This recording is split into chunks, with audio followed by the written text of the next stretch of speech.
Welcome back, my friends. Thanks again for joining us for another episode as we continue studying through the Word of God together.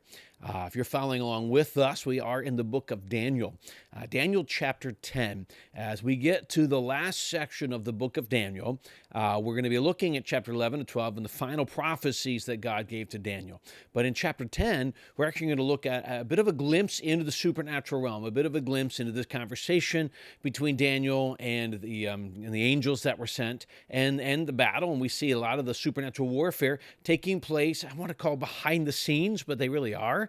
They're behind the scenes. They're what we can't see. They're happening. I think we are aware to an extent they're happening, but we get to see a glimpse into some of the details of it. So again, if you're following with us, we're in Daniel chapter 10. Daniel 10 verse 1 says, "In the third year of Cyrus king of Persia, a word was revealed to Daniel, who was named Belteshazzar, and the word was true, and it was a great conflict. And he understood the word and had understanding of the vision." A couple of things just to give you an idea of where we are in Daniel's life. He says he's in the third year of the king of Cyrus, king of Persia. If you go to Ezra, I think it's chapter 3, you're going to find that at this point, they're 2 years past, Cyrus beginning to let people from Israel go back to Jerusalem. And so the captives, for lack of a better word, have been set free slowly. As you know, you go back and you start studying Ezra. Nehemiah comes in a little bit later as he comes to rebuild the wall. Of course, this is taking place before Nehemiah got there. But you begin to see a lot of these different things taking place. And so this is 2 years later, after this decree. You're looking at the fact that Daniel's likely about 90 years old, more than likely at this point.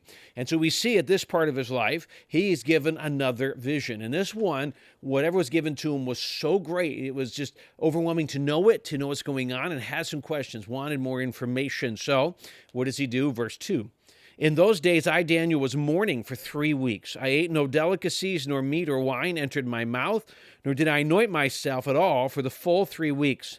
On the 24th day of the first month, as I was standing on the bank of the great river, that is the Tigris, I lifted up my eyes and looked, and behold, a man clothed with linen, with a belt of fine gold from Uphaz around his waist." Now, the first thing we see is the fact that he said that he was in such duress over the information he'd been giving, wanting more information, clarity, whatever it be. What we can see, looked like he fasted or some form of fasting for 3 weeks as he was looking for this information. He began to pray, and he was in such fervency to get the information from God that he chose to have some level of fasting for the next 3 weeks.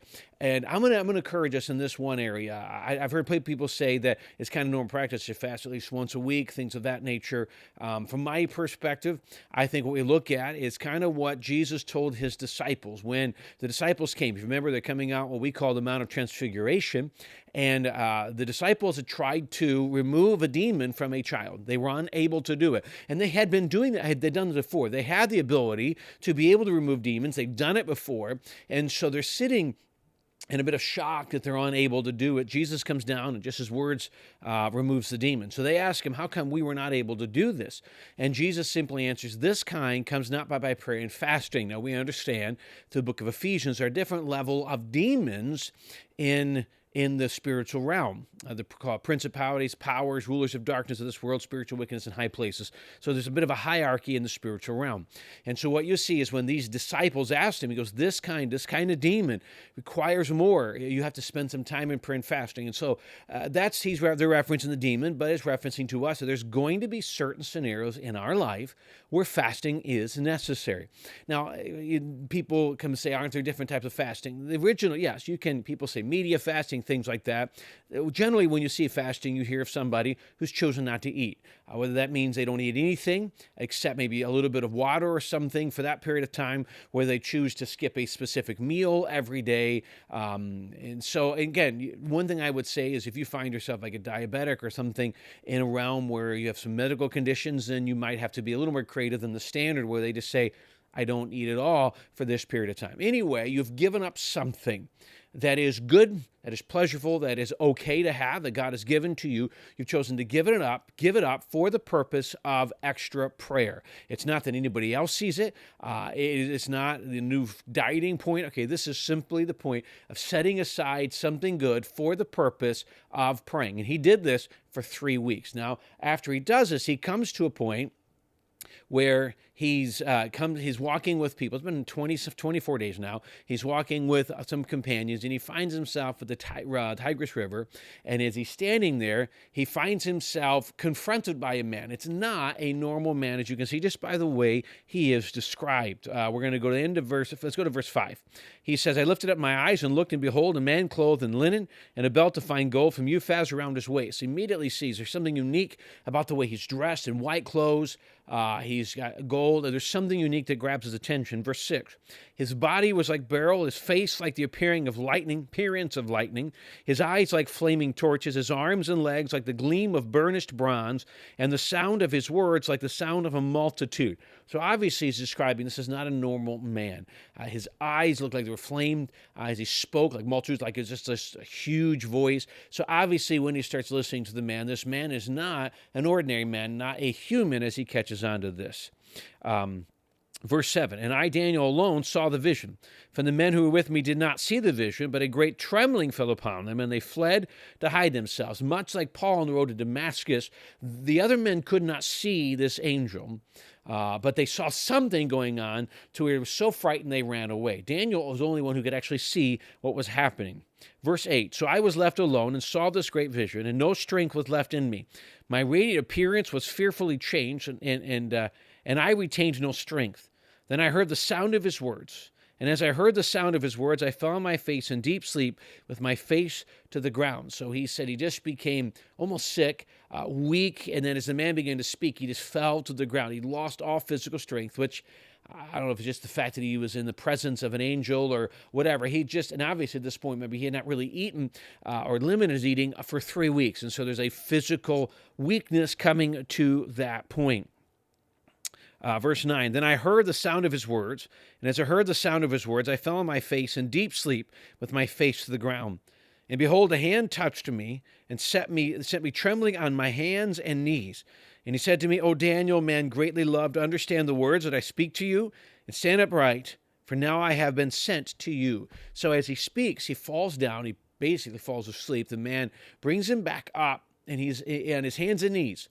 And then he said, I cannot stand, I cannot speak. And so he does it again. He stands him up, saying, man, greatly loved. And he's whatever it is that Daniel's going through, this guy's reminding him how much of God's view of him. Boy, that would be awesome. Almost frightening to see. Daniel's gone through a lot. He'd been to the lion's den. He'd been through so many different things. He had played in a pagan world, placed God above all. And God is saying, you are greatly loved at this time as he comes to the end of his time at 90 years old. Verse 12. Then he said to me, fear not, Daniel, for from the first day that you set your heart to understand and humbled yourself before your God, your words have been heard, and I have come because of your words. The prince of the kingdom of Persia withstood me 21 days, but Michael, one of the chief princes, came to help me, for I was left there with the king of Persia.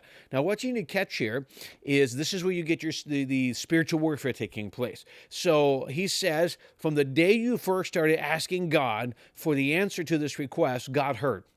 He goes, and then I was sent immediately. Then he says, but there was 21 days where the prince of Persia hindered me from coming. He goes, it got so bad that God sent Michael the archangel, the greatest warrior in heaven, to help me get by. Now, what are we saying? The prince of Persia. This was not a prince. This was not a human prince. This would have been a demon. This would have been someone of the demonic realm, one of Satan's armies. And he probably, as the prince of Persia, would have been placed over the Persian area. He would have been the one to make sure God didn't get in. He would have been the one to rule in the satanic realm, rule in the evil part, stopping God from coming and getting his plan through. So this angel comes, and it takes him 21 days while he's fighting this other demon.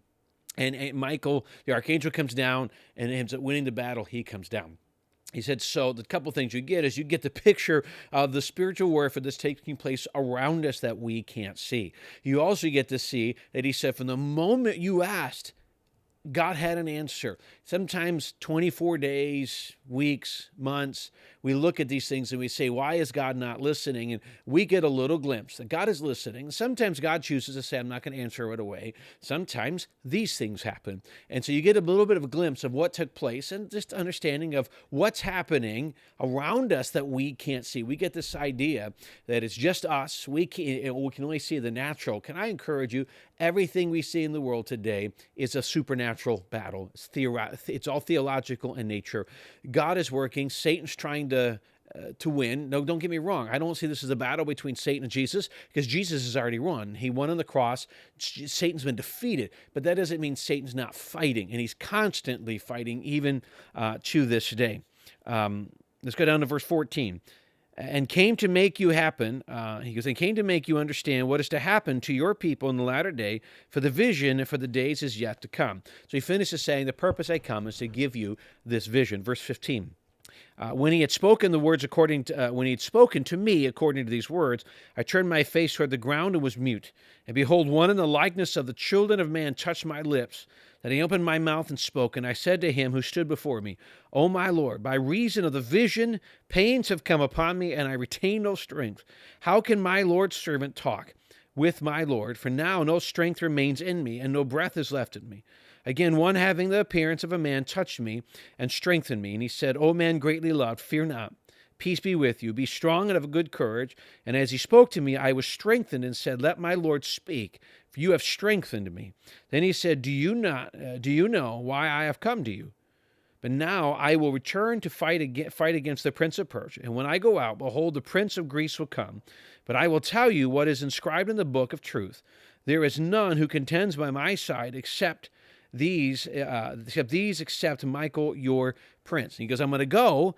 He goes, and then there's another demon that's going to come. And he goes, there's just this constant spiritual warfare. He said, but as we're going to come and give you. And now what we're having is Daniel's describing the fact that these visions that had come to him were too overwhelming. It's, when he's beginning to see the vision of what God is going to do, of the future, and it's overwhelming to him. And from the human mindset, it must have been extreme to gain this knowledge. And now he's had a spiritual battle. He goes, I can't even eat.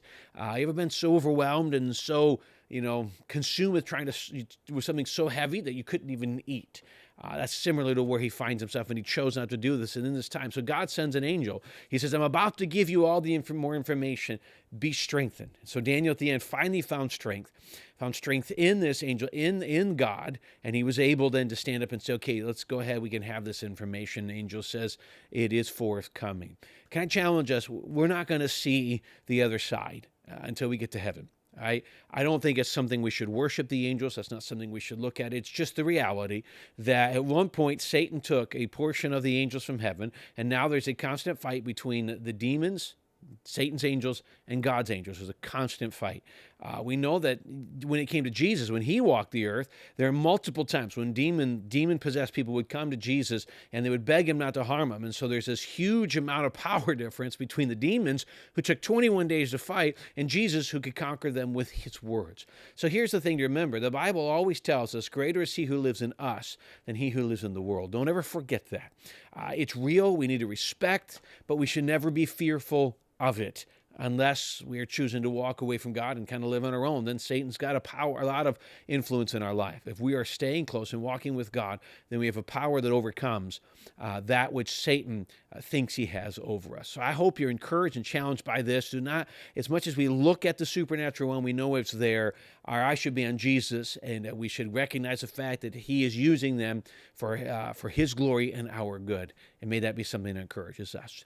Appreciate the time you give to me to be part of your day. Hope it's a help. Stick with us as we're going to jump in the next couple episodes into chapter 11 and 12 and look at these final prophecies and finish up this book. Again, thanks for joining us today. We look forward to seeing you again next time.